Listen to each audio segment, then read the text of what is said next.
আর যারা এই নামাজ পড়বে মুমিন বান্দা যারা, তাদের জন্য রব্বুল আলামিন বলেন ওয়াল্লাযীনা হুম আলা সালাতিহিম ইউহাফিজুন।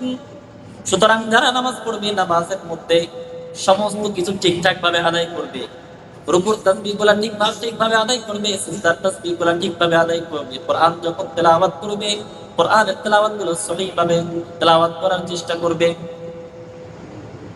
অর্থাৎ নামাজের যারা হেফাজত করবে, কি করবে?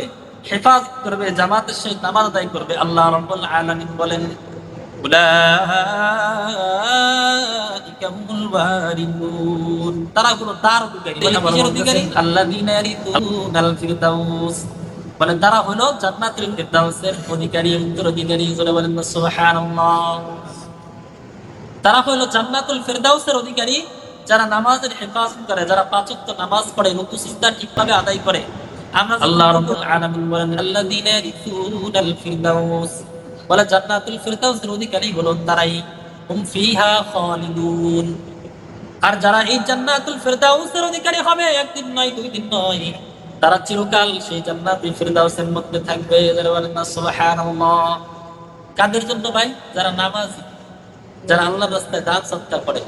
এই বলছি না, মুমিন বান্দা, প্রকৃত মুমিন বান্দার দুইটা গুণাবলী। এক নম্বরে সে নামাজ পড়ে, আল্লাযীনা ইউকিমুনাস সালাহ, এক নম্বরে সে নামাজ পড়ে, দুই নম্বরে ওয়া মিম্মা রাযাকনাহুম ইউনফিকুন, দুই নম্বরে সে আল্লাহ তাআলার রাস্তায় খরচ করে। দুইটা।